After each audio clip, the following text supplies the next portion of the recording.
അനന്തദേവൻ മഹാസമുദ്രം അപാരസുന്ദരമീനാകാശം സൂര്യനൂഴിയും വാനദിയും അതിലുയർന്നു നീന്തും ഹംസങ്ങൾ ആയിരമായിരം താരാഗണങ്ങൾ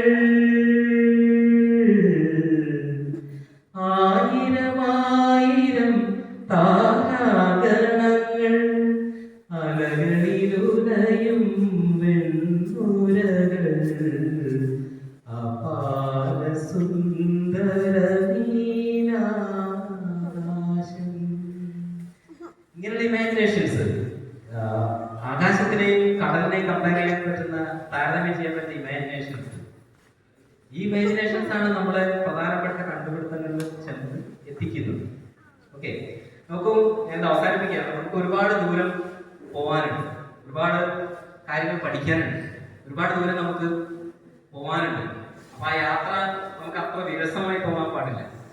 അങ്ങനെ വിരസമായി തോന്നാതിരിക്കാനാണ് ഇത്തരം പരിപാടികൾ സംഘടിപ്പിക്കുന്നത്.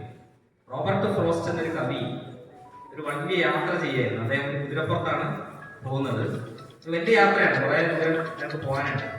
പക്ഷെ അയാള് കുറച്ച് ദൂരം പോയി കഴിഞ്ഞതിന് ശേഷം ഒരു സായാഹ്നത്തില് പിന്നെ നല്ലൊരു മരക്കൂട്ടം കാണും, താഴ്വര, നല്ലൊരു താഴ്വര കാണും. അയാൾ എന്താ ചെയ്യുന്നത്? ഒരുപാട് പോകാനുണ്ട്, എന്നാലും എന്ത് ചെയ്യുന്നു, ആ കുതിരനെ അവിടെ കെട്ടിയിട്ട് കുതിരപ്പുറത്തുനിന്ന് ഇറങ്ങിയിട്ട് അയാള് മരക്കൂട്ടങ്ങളുടെ ഇടയിലേക്ക് ഇങ്ങനെ നടന്ന് പോവുകയാണ്.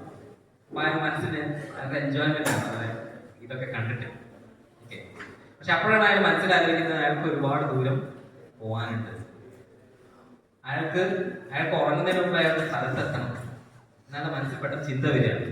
ആ ചിന്തകളാണ് വളരെ ഭംഗിയായിട്ട് ആ ഒരു കവിതയിൽ ആവിഷ്കരിച്ച് റോബർട്ട് ഫ്രോസ്റ്റിന്റെ വരികൾ നിങ്ങൾ എപ്പോഴും ഓർത്തിരിക്കുക.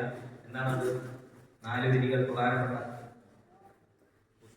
The woods are lovely, dark and deep, but I have promises to keep, and miles to go before I sleep, and miles to go before I sleep. എന്താണ്? മരക്കൂട്ടങ്ങൾ അതിസുന്ദരം, പക്ഷെ പാലിക്കാനുണ്ട് എനിക്കേറെ വാഗ്ദാനമുണ്ട്. എനിക്ക് ഒരുപാട് ദൂരം പോവാനുണ്ട് ഞാൻ ഉറങ്ങുന്നതിന് മുമ്പായി എന്നുള്ളതാണ്. നമുക്ക് ഒരുപാട് ദൂരം പോവാനുണ്ട്. അങ്ങനെ ഒരുപാട് ദൂരം പോവാനുള്ള ഉത്തരം നമുക്ക് ഈ ക്യാമ്പുകളിൽ കിട്ടട്ടെ എന്ന് മാത്രം ആശംസിച്ചുകൊണ്ട് ഞാൻ നിർത്തുന്നു.